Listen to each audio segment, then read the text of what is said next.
All right, what's going on, boys and girls? So, this particular video, we're going to be talking about a subject that comes up quite frequently: the elusive year of the Linux desktop. So, it's 2021 going to be the year of the Linux desktop?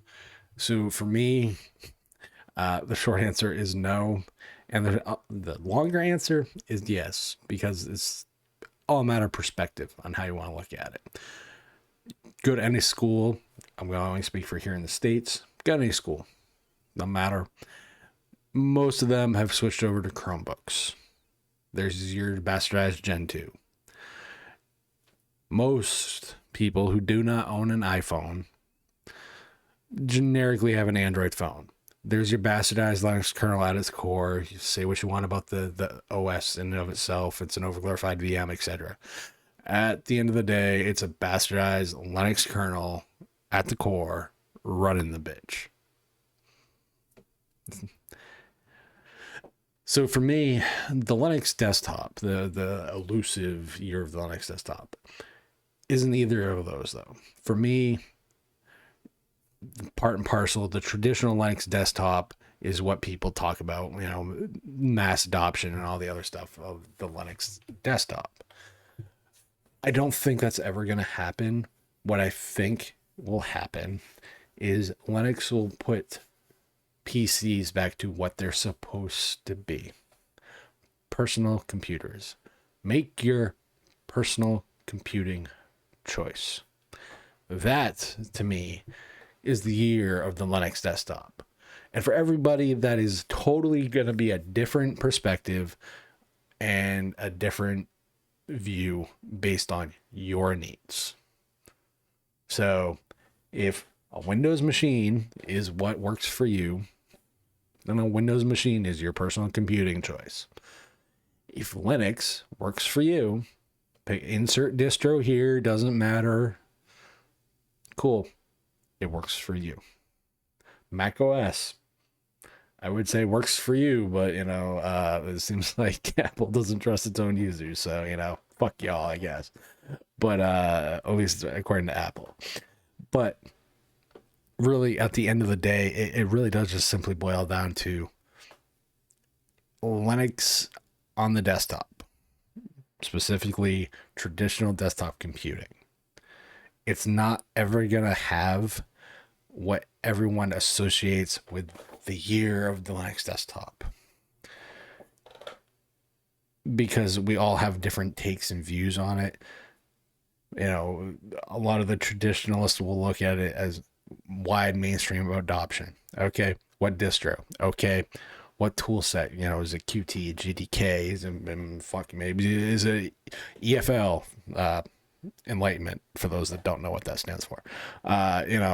Take your pick. Which one's it gonna be? Is really the question. Not just Linux as its whole. It runs the smartphones. In the States, our kids use it on their Chromebooks. It runs the backbone of the internet.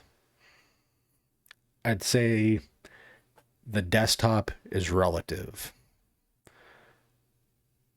You just might need to update what you consider the desktop.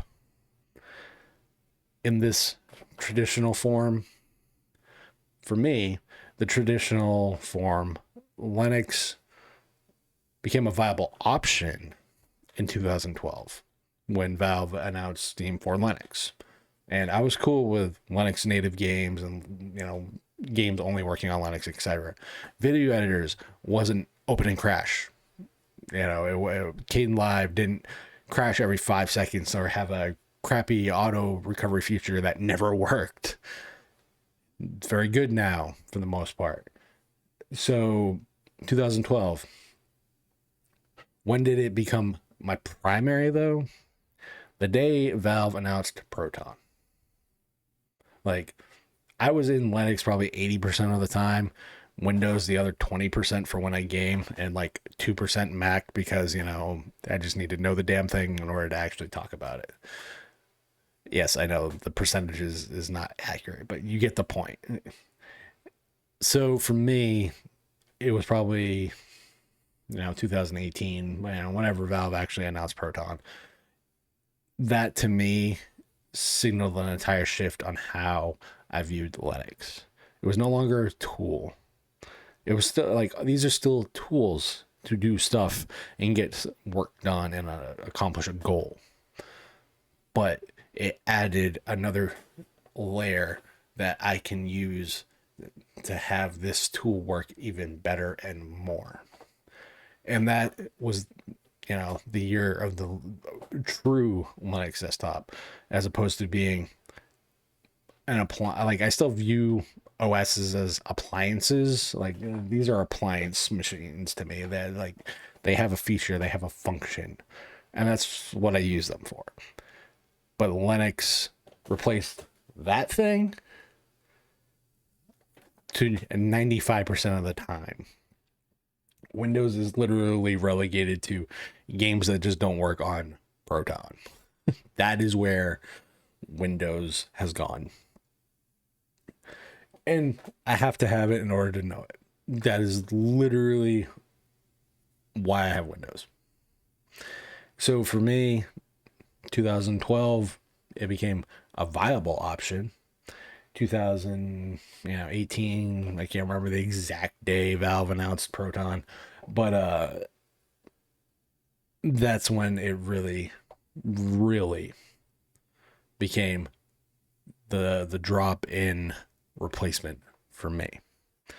Well beyond the typical, I have this one machine, Linux will work well for this feature and function, and that's it. It became the more generalized tool. And that, to me, is something that I don't think we're ever going to see in the traditional sense for the Linux desktop. But we will see personal computing become personal again because of Linux. Just my take. Could be right, could be wrong. Well, you guys know what the fuck to do. I'll catch you guys on the flip. Peace.